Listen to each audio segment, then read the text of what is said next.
तमिलनाडु के नमक्कल में दर्दनाक हादसा। करूर में एक्टर विजय की रैली में हुई भगदड़ में 39 लोगों की मौत। मारे गए लोगों में कई बच्चे और महिलाएं भी शामिल हैं। 50 से ज्यादा लोग जख्मी हैं। कई का अस्पताल में चल रहा है इलाज। अभिनेता से नेता बने विजय हादसे से पहले लोगों को संबोधित कर रहे थे। कुछ लोगों के बेहोश होने की वजह से वो भाषण छोड़ रैली से निकल गए। भीड़ विजय की वैन के साथ साथ पैदल चल रही थी। भीड़ के हिसाब से पीने के पानी का कोई इंतजाम नहीं था। सूत्रों के मुताबिक प्रशासन ने विजय की पार्टी को खुले मैदान में सभा करने की सलाह दी थी। 10,000 लोगों को के आने का अनुमान था, लेकिन करीब 36,000 लोग विजय की रैली में जुट गए। त्रासदी में मारे गए लोगों के परिवारों के लिए 10 लाख के मुआवजे का ऐलान हुआ है। रिटायर्ड जज की अध्यक्षता में एक जांच आयोग का गठन भी हुआ है। देर रात करूर पहुंचे मुख्यमंत्री एम के स्टालिन मेडिकल कॉलेज का दौरा कर घायल लोगों से मुलाकात की। मुख्यमंत्री एम के स्टालिन ने डॉक्टरों से भी बात की, हर मुमकिन मदद का भरोसा दिया। करूर भगदड़ की घटना पर मुख्यमंत्री स्टालिन ने कहा, जांच आयोग के जरिए सच्चाई सामने आएगी। स्टालिन का बयान, बोले मैं राजनीतिक मकसद से कुछ नहीं कहना चाहता, सच्चाई सामने आने के बाद कड़ी कार्रवाई जरूर की जाएगी। तमिलनाडु के शिक्षा मंत्री अंबिल महेश अपनी वेदना को काबू नहीं रख पाए, करूर के अस्पताल में पहुंचकर रो पड़े। पीएम मोदी ने करूर हादसे पर को बताया दुखद, मृतकों के परिवार के प्रति संवेदना जाहिर की।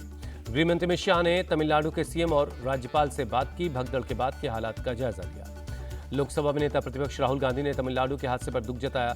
कांग्रेस कार्यकर्ताओं से हर मुमकिन मदद के लिए कहा। कोलकाता में ऑपरेशन सिंदूर की थीम पर बने पंडाल पर सियासत गरमाई। कोलकाता पुलिस ने आयोजकों को लाइसेंस और दस्तावेजों के संबंध में नोटिस भेजा। अमित शाह ने किया था इस पंडाल का उद्घाटन। बीजेपी पार्षद सजल घोष ने प्रशासन पर सहयोग न करने का आरोप लगाया। कहा, अगर जरूरत पड़ी तो संतोष मित्रा स्क्वायर में पंडाल को बंद कर दिया जाएगा। बीजेपी नेता अमित मालवीय ने ममता प्रशासन पर देवी दुर्गा की पूजा में बाधा डालने का आरोप लगाया। कहा, कड़ा विरोध का सामना करना पड़ेगा। बरेली हिंसा के मामले में पुलिस की बड़ी कार्रवाई। मौलाना तौकीर रजा समेत 8 लोग भेजे गए जेल। तौकीर रजा ने ही प्रोटेस्ट का ऐलान किया था। बरेली हिंसा के मामले में अब तक कुल 10 FIR, 39 लोगों की हिरासत में, पुलिस ने दी जानकारी। उपद्रवियों के हमले में बरेली पुलिस के 22 जवान जख्मी हैं। हिंसा वाली जगह से ईंट पत्थर मिले, तमंचा और कारतूस भी मिला।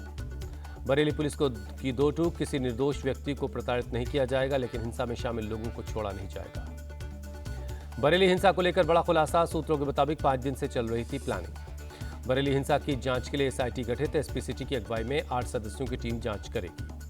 बरेली में इंटरनेट और SMS सेवाएं 29 सितंबर को रात 12:30 बजे तक के लिए बंद रहेंगी। कानून और व्यवस्था बनाए रखने की वजह से सरकार का फैसला। बरेली के बाजार में पुलिस की गश्त जारी है। कारोबारियों ने शांति कायम करने के लिए जवानों पर फूल बरसाए। बरेली हिंसा पर बोले सीएम योगी, मौलाना भूल गए कि किसका शासन है, उपद्रवियों की 7 पीढ़ियां याद रखेंगी। सीएम योगी बोले, ऐसा सबक सिखाएंगे, आने वाली पीढ़ी दंगा भूल जाएगी। जो जिस प्रकार की भाषा में समझेगा उसे वैसे ही समझाएंगे। सीएम योगी ने कहा, उपद्रवियों की डेंटिंग पेंटिंग जरूरी है। डेंटिंग पेंटिंग से उपद्रवियों की बुरी आदतें ठीक होंगी। सीएम योगी ने नाम लिए बगैर सपा पर साधा निशाना। कहा, पहले की सरकारों में दंगाइयों का सीएम आवास में सम्मान होता था। अजमेर दरगाह के सज्जादा नशीन नसीरुद्दीन चिश्ती की मुसलमानों से अपील, किसी के बहकावे में आकर सड़कों पर न निकलें। अजमेर अंजुमन कमेटी के सरवर चिश्ती ने तौकीर रजा का समर्थन किया। कहा, मुसलमानों को टारगेट किया जा रहा है। बरेली हिंसा पर बोले बीजेपी सांसद जगदम्बिका पाल, लोगों को भड़काने की नहीं, एक साथ लेकर चलने की जरूरत है। सपा नेता अबू आसिम आजमी बोले, यूपी में संविधान नहीं, गुंडा और माफिया राज है। मुनव्वर राणा की बेटी सुमैया ने विवाद के बाद अपने बयान पर दी सफाई। कहा, मैंने हिंसा या उपद्रव की बात नहीं की। बरेली पुलिस की कार्रवाई को सुमैया ने बर्बरता बताया। कहा, कानपुर में भी एक तरफा कार्रवाई की गई। आई लव मोहम्मद के कैंपेन पर बोले, कहा, सहारनपुर से कांग्रेस के सांसद इमरान मसूद, कुछ लोग ड्रामा कर रहे हैं। इमरान मसूद ने कहा, जो दिल से मोहम्मद साहब को प्यार करता है उससे सड़कों पर दिखाने की जरूरत नहीं है। महाराष्ट्र के बीड में VHP का प्रोटेस्ट। सीएम योगी को धमकी देने वाले को जमानत देने पर जताई नाराजगी। बिहार के मुंगेर में कब्रिस्तान की जमीन को लेकर झड़प, एक शख्स को गोली लगी, एक शख्स गंभीर रूप से जख्मी है। मुंगेर के SP सैयद इमरान मसूद बोले, हिंसा में शामिल 20 लोगों को गिरफ्तार किया गया है। तलाशी के दौरान एक पक्ष के घर में से रिवॉल्वर मिली है। बिहार के सीएम नीतीश कुमार का आज वैशाली दौरा। चुनाव से पहले देंगे बड़ी सौगात। पार्टी कार्यकर्ताओं से भी संवाद करेंगे। बिहार के सीएम नीतीश कुमार का कटिहार दौरा। चुनाव से पहले कटिहार को 406 करोड़ रुपए के विकास परियोजनाओं की सौगात दी। बिहार सरकार का NCC कैडेट्स के लिए बड़ा ऐलान। कैंप्स में आने जाने के लिए AC 3 टियर में यात्रा को मंजूरी दी। गृहमंत्री अमित शाह ने बिहार के अररिया के फारबिसगंज और समस्तीपुर के सराय रंजन में जनसभा को संबोधित किया। फारबिसगंज की सभा में बोले अमित शाह, लालू यादव और राहुल गांधी घुसपैठियों को बचाना चाहते हैं। केंद्रीय मंत्री अर्जुन राम मेघवाल बोले, बिहार में विकास और सुशासन के नाम पर वोट मांगेंगे। बिहार के रोहतास में एनडीए के प्रोग्राम में हंगामा, मंच पर जगह नहीं मिलने पर भड़की बीजेपी नेता किरण प्रभाकर, माइक छीनकर अपनी बात रखी। पटना में आरजेडी का कर्पूरी अति पिछड़ा अधिकार संवाद, तेजस्वी यादव बोले, अति पिछड़ा समाज अब सिर्फ वोट बैंक नहीं है, पावर बैंक बनेगा। तेजस्वी यादव ने रिस्पेक्ट योजना लॉन्च की, कहा बिहार के हर युवा को डिग्री हो या ना हो, उन्हें नौकरी और रोजगार से जोड़ा जाएगा। सीएम नीतीश पर भड़के तेजस्वी यादव, कहा लालू यादव का सम्मान करना सीखें सीएम नीतीश, लालू जी ने उन्हें 2 बार सीएम बनाया है। जनशक्ति जनता दल चीफ तेज प्रताप यादव का बयान, मेरे पिता लालू यादव आरजेडी के प्रेसिडेंट हैं, ऐसे में मेरी पार्टी के पोस्टर पर उनकी तस्वीर कैसे हो सकती है। मुख्यमंत्री महिला रोजगार योजना पर बोले तेज प्रताप यादव, अभी तो 10,000 रुपए दे रहे हैं, चुनाव के बाद छीन लेंगे। जेडीयू प्रवक्ता राजीव रंजन प्रसाद ने तेजस्वी यादव को दिया जवाब, कहा सीएम नीतीश व्यक्ति नहीं विचारधारा है, तेजस्वी पहले अपने परिवार को संभाले। तेजस्वी यादव की बहन रोहिणी के बदले सुर, कहा बिहार में इस बार सिर्फ और सिर्फ तेजस्वी यादव की बजेगी ताली। प्रियंका गांधी पर भड़के बिहार बीजेपी चीफ दिलीप जायसवाल, कहा चुनाव के वक्त उन्हें बिहारियों की चिंता हो रही है, दिल्ली पंजाब में गाली दी जाती है तो वो ताली बजाती है। प्रियंका गांधी को डिप्टी सीएम विजय सिन्हा ने दिया जवाब, कहा एनडीए सरकार ने हमेशा महिला सशक्तिकरण की वकालत की। पटना पहुंचे केंद्रीय मंत्री धर्मेंद्र प्रधान, बोले राज्य में एनडीए बहुत मजबूत स्थिति में है। धर्मेंद्र प्रधान का बयान, कहा हमें पूरा भरोसा है कि लोग एक बार फिर से एनडीए को सेवा का मौका देंगे। 4 और 5 अक्टूबर को मुख्य चुनाव आयुक्त कर सकते हैं बिहार का दौरा, चुनाव की तैयारियों का लेंगे जायजा। विदेश मंत्री एस जयशंकर ने संयुक्त राष्ट्र महासभा में पहलगाम आतंकी हमले का मुद्दा उठाया, पाकिस्तान पर बोला करारा हमला। यूएनजीए के 80वें सत्र के संबोधन में बोले एस जयशंकर, हमारा पड़ोसी आतंकवाद का केंद्र है, आतंकवाद के वित्त पोषण को रोकना जरूरी है। जयशंकर ने कहा पाकिस्तान में आतंकवादी ठिकाने औद्योगिक पैमाने पर काम कर रहे हैं, आतंकवादियों की सार्वजनिक रूप से तारीफ की जाती है। विदेश मंत्री ने अमेरिकी टैरिफ का भी जिक्र किया, कहा भारत टैरिफ अस्थिरता और अनिश्चित बाजार पहुंच देख रहा है। पीएम मोदी आज एक बार फिर करेंगे मन की बात, इस बार कार्यक्रम का 126वां एपिसोड होगा। ओडिशा के झारसुगुड़ा में पीएम मोदी ने रोड शो किया, बड़ी संख्या में लोग पहुंचे।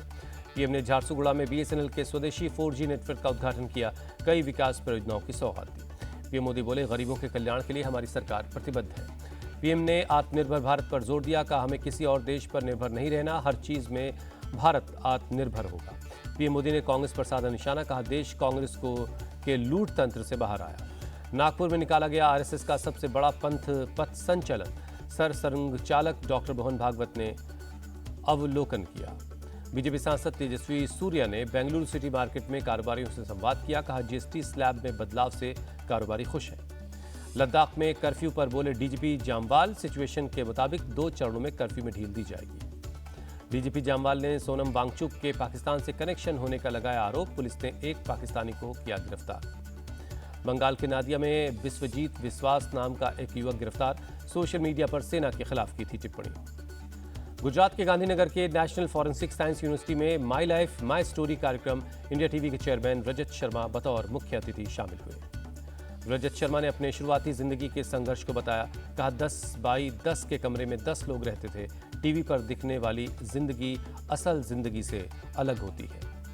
रजत शर्मा ने अपने शो आपकी अदालत के शुरू होने की पूरी कहानी बताई, पहले शूट से लेकर शो की लोकप्रियता के शिखर तक पहुंचने का सफर शेयर किया।